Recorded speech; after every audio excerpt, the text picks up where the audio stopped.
Bonjour à tous, nous sommes heureux de vous retrouver. Je suis avec Jérôme Chauvet, manager général de l'USAM Nîmes-Gare. Jérôme, ce soir, on reçoit Chartres. Victoire impérative si on veut continuer de rêver à cette 5e ou 6e place européenne. Ouais, une équipe qui va pas être simple à manœuvrer, parce que peut-être une des équipes qui, depuis le début du championnat, a le plus progressé. C'est une équipe qui propose énormément de choses, notamment en attaque.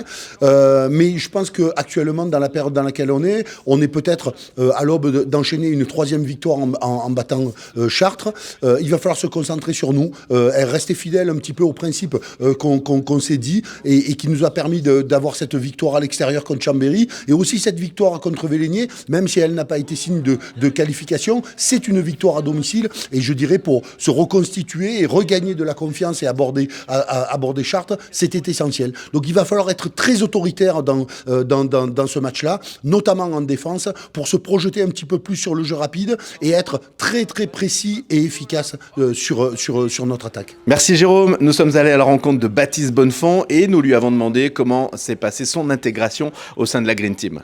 Tout se passe bien au sein de l'équipe. L'intégration a été facilitée puisqu'il y a pas mal de joueurs que je connais déjà.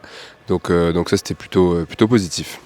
Baptiste, après l'élimination de mardi, comment l'équipe aborde ce match-là pour ce soir ? Le match de vendredi sera un match décisif. C'est une autre compétition, un match de championnat.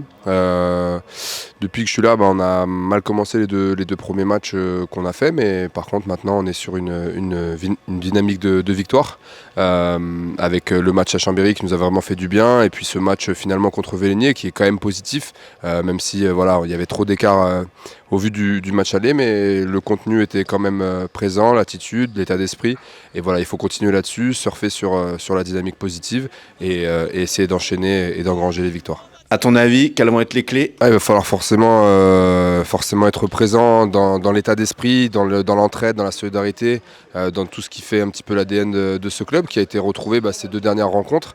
Et puis forcément se projeter vite vers l'avant, jouer notre jeu rapide et essayer de contrer les velléités adverses.